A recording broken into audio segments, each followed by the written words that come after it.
Dan saya akhirnya saya nak minta kepada tuan-tuan dan puan-puan pada masa yang sama juga. Ya. Saya melihatnya Ustaz, undi 18 tahun ini, minta maaf ni saya kena pesan sikit. Ya, tuan-tuan ya. Saya tidak bimbang sangat dengan anak Cina ni tuan-tuan.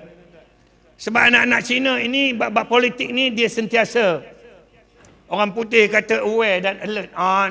Ini Ustaz dia tahu actually tak apalah Ustaz.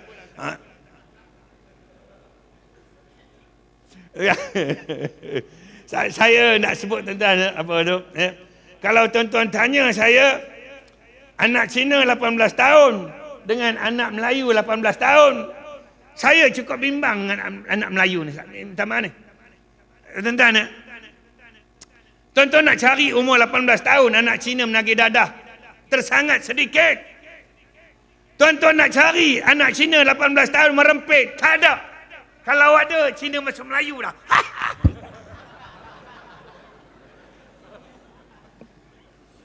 Saya, tuan-tuan. Kalau tuan-tuan nak cari anak Cina 18 tahun berpeleseran, buang masa, buat perkara-perkara yang tidak berfaedah, kalau tuan-tuan cari, saya kata hampir tiada. Saya nak bagi tahu, anak Cina belasan tahun, mereka berfikir, bercakap soal nak jadi kaya, soal nak cari duit lebih. Ini saya kena bagi tahu tuan-tuan.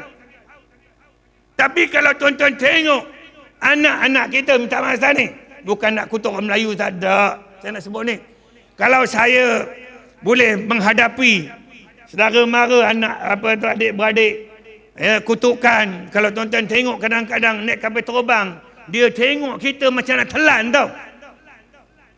Ya, masuk dalam lift kadang-kadang kita pun rasa ngeri nak masuk tidak ni. Saya nak bagi tahu tuan-tuan, hidup macam ini. Sebab itu bila Ustaz Usyam cakap dengan tuan-tuan dan puan-puan ni, saya tak kisah.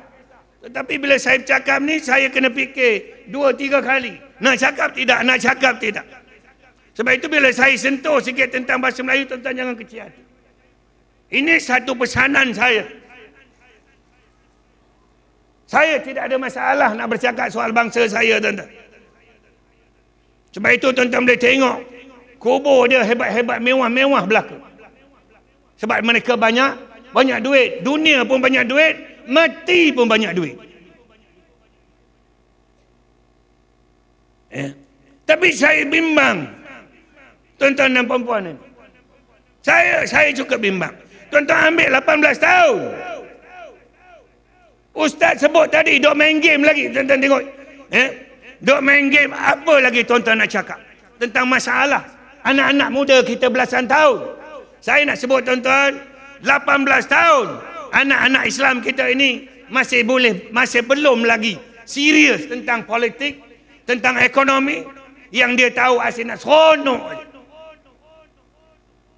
Tuan-tuan pergi ke tepi pantai di Terengganu tu, tuan-tuan tengok mereka berpeleseran dalam kereta, kena serbu masuk Lamborghini.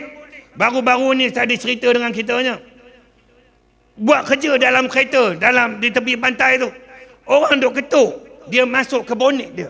Rupanya bonet dia tu daripada pintu seat belakang boleh masuk bonet. Orang serbu tengok tak ada orang. Tapi penguasa tu sikit punya terror, dia tengok belakang tak boleh tengok. Tengok daripada belakang kat bonet ada satu lubang kecil. Dia ambil baygon, nak cerita saya ni, dia ambil baygon, ubat nyamuk, ambil lubang tu, dia masuk tu, disembahnya, bergoyang bonet tu. Lambat tangkap Ustaz. Nak cerita tuan-tuan, sebut aja masalah kita belaka.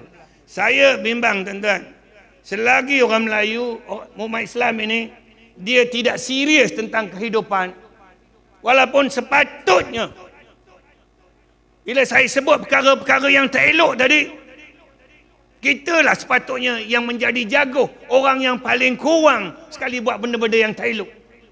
Sebab kita ada agama yang Nabi sebut, Al-Islamu ya'lu wa la yu'na alaih. Islam itu hebat, tinggi. Tidak ada benda lain yang boleh mengatasi dia. Makna hebat agama kita. Tetapi bila kita tengok masalah realiti umat Islam hari ini, kita yang paling banyak bermasalah. Sebab itu saya pohon tuan-tuan, kita kena kembali balik tuan-tuan. kembali balik menghayati agama kita ini. Kalau tuan-tuan nak menjana kekuatan, kalau tuan-tuan nak jaga maruah agama bangsa dan negara ini. Kalau tidak tuan-tuan, saya amat bimbang. Ya, walaupun apa tu Ustaz Usyam tu menyeru banyak, begitu bersemangatnya, saya bimbang kalau anak muda belasan tahun ini tidak bangkit, ketika mana 18 tahun itu adalah titik tolak untuk dia boleh bertanding dalam pilihan raya, dan juga 18 tahun dia boleh mengundi. Saya mohon tuan-tuan, kita ada satu agama yang cantik, agama yang paling indah, sehingga saya berada bersama tuan-tuan ni. Dan terpaksa berdepan dengan macam-macam cabaran di depan ini. Semata-mata kerana sayangkan kepada agama kita ini. Dan saya mohon tuan-tuan ni, perkara ini tidak boleh berlaku dengan 2-3 orang je nak benda ni.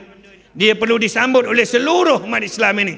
Dan saya minta tuan-tuan, kita kena tarbiyah anak-anak kita ini, supaya serius, supaya bersungguh-sungguh dengan kehidupan ini. Kalau tidak, saya bimbang apa akan terjadi pada anak cucu cicit kita pada masa akan datang. Sekadar itu Ustaz kata nak habis 11.30. Ni itu payah ni, bila Cina dapat mikrofon, dia tak mau berhenti.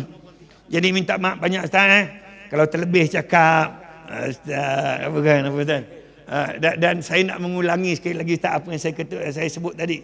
Tuan-tuan, kita ni berbeza dari segi rupa Tuan-tuan, dari segi rupa kita berbeza. Tapi saya nak ingatkan satu pada tuan-tuan dan perempuan. Apa pun berlaku kepada negara kita ini, rupa macam mana pun, mata besar ke, sepit ke, hidung mancung ke, kulit putih dan kulit hitam ke dan sebagainya, Allah Subhanahu Wa Taala tidak melihat semua itu. Saya minta tuan-tuan, kita berada di pentas ini pun atas dasar kerana Islam. Tuan-tuan, jangan lihat rupa, kulit kita, bangsa kita dan sebagainya, melainkan kita kena pertahankan agama kita yang mulia ini, insya-Allah. Assalamualaikum warahmatullahi wabarakatuh.